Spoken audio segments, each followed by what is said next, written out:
আমি আমার সর্বশ্রেষ্ঠ গুরুদেব দ্রোণাচার্যের আরাধনায় আমি রত হব। একটি করে ধ্যান রাখবি, আমার ধ্যান যেন কেউ ভঙ্গ করতে না পারে, আমার ধ্যান যেন কেউ ভঙ্গ করতে না পারে। হ্যাঁ হ্যাঁ গুরুদেব, আমি তাই করবো গুরুদেব। আপনি নিশ্চিন্ত আপনার আরাধনা করুন, আপনি নিশ্চিন্ত আপনার আরাধনা করুন। সঙ্গে সঙ্গে একলব্য আর গুরুদেবের ধ্যানে রত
তুমি অস্ত্র শিক্ষা লাভ করলে কোথায়?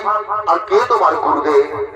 গুরুদেব, আমি ছোটবেলা থেকে মনে প্রাণে যাকে গুরু বলে মেনে এসেছি সে তো আপনি গুরুদেব। আপনি আমাকে শিক্ষা দান করেছে। আমি তোমাকে কখন শিক্ষা দান করলাম?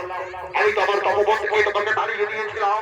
না না গুরুদেব, আপনি আমাকে তপবন থেকে তাড়িয়ে দিয়েছিলেন ঠিকই, কিন্তু বাড়িতে এসে আপনার একটি মাটির মূর্তি তৈরি করে দিবারাত্রি আপনাকে স্মরণ করে আপনাকে স্মরণ করে আপনার শিক্ষা অস্ত্র শিক্ষা লাভ আমি শিক্ষা লাভ করেছি গুরুদেব। ভুল করেছো একলব্য, তুমি জানো না কারো শিক্ষা লুকিয়ে লুকিয়ে আড়ালে আড়ালে শিক্ষা গ্রহণ করলে তাকে চুরি করা বলে। তুমি জানো না এগুলো? গুরুদেব, আমার ভুল হয়ে গেছে গুরুদেব, আমায় ক্ষমা করে দিন গুরুদেব, আমায় ক্ষমা করে দিন। শোনো একলব্য, তুমি কি সত্যি সত্যি আমাকে মনে প্রাণে গুরুদেব বলে স্বীকার করেছ? হ্যাঁ গুরুদেব, আপনাকে সত্যি আমি গুরুদেব বলে স্বীকার করেছি। একই হলো, আমি তো অর্জুনকে আশীর্বাদ দিয়েছিলাম অর্জুনই হবে ভারতবর্ষের শ্রেষ্ঠ ধনুর্ধারী, কিন্তু এ কি আমি দেখলাম নিজের চোখে, এ তো অর্জুনের চেয়েও ভয়ঙ্কর। না না না, আমাকে কিছু একটা উপায় করতে হবে, না হলে যে আমার মুখে কোথাও কোনো দাম থাকবে না। একলব্য, শোনো একলব্য, তুমি বোধহয় জানো গুরুর কাছ থেকে শিক্ষা নিলে গুরুকে গুরু দক্ষিণা দিতে হয়। তুমি গুরু দক্ষিণা দিতে পারবে? হ্যাঁ হ্যাঁ গুরুদেব, বলুন বলুন আমায় কি দক্ষিণা দিতে হবে? না না না না, আমার ছোট লোককে বিশ্বাস নেই। তুমি আগে ত্রিসত্য পালন করো, তবেই আমি তোমার কাছে দক্ষিণা চেয়ে নেব। ঠিক আছে গুরুদেব। সাক্ষী থাকলো আকাশের চন্দ্র সূর্য গ্রহ নক্ষত্র, সাক্ষী থাকলো ৩৩ কোটি দেবতা, সাক্ষী থাকলো সর্ববর্তমান ত্রিভুবনের সমস্ত দেবতাগণ। আমি ত্রিসত্য পালন করলাম, সত্য সত্য সত্য ত্রিসত্য পালন করিলাম। বলুন গুরুদেব কি দক্ষিণা চাও? শোনয় বলব, শোনো তাহলে তোমার দক্ষিণা। আমি চাই তোমার বাহতের বৃদ্ধ আমল।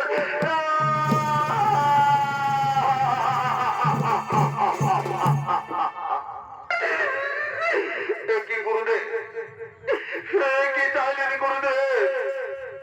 আমি যে আমি যে আমি যে আমি যে আমার এই হাত দিয়ে আমি আমার পিতা মাতাকে স্বীকার করে আহার তুলে দিই।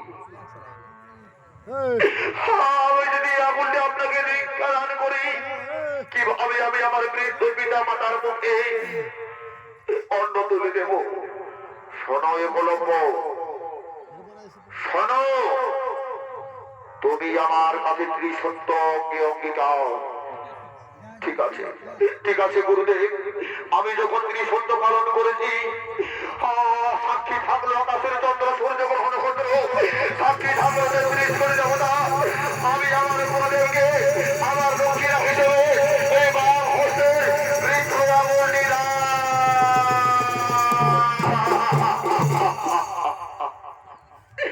ধন্য ধন্য তুমি একলব্য, সত্যি তুমি ধন্য। শোনো একলব্য, আমি তোমাকে আশীর্বাদ করলাম, এই পৃথিবীতে যতদিন চন্দ্র সূর্য গ্রহ নক্ষত্র থাকবে, গুরু শিষ্যের কথা যখনই উঠবে, ইতিহাসের কথাই তুমি চির অক্ষর হয়ে থাকলে। একলব্যের গুরু দক্ষিণা।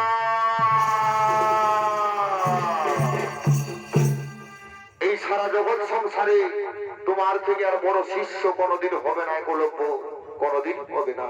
চলো চলো পাঞ্চ পাণ্ডবগণ, আমরা এখন হস্তিনাপুরে ফিরে যাই, আমরা এখন হস্তিনাপুরে ফিরে যাই, আমরা এখন হস্তিনাপুরে ফিরে যাই।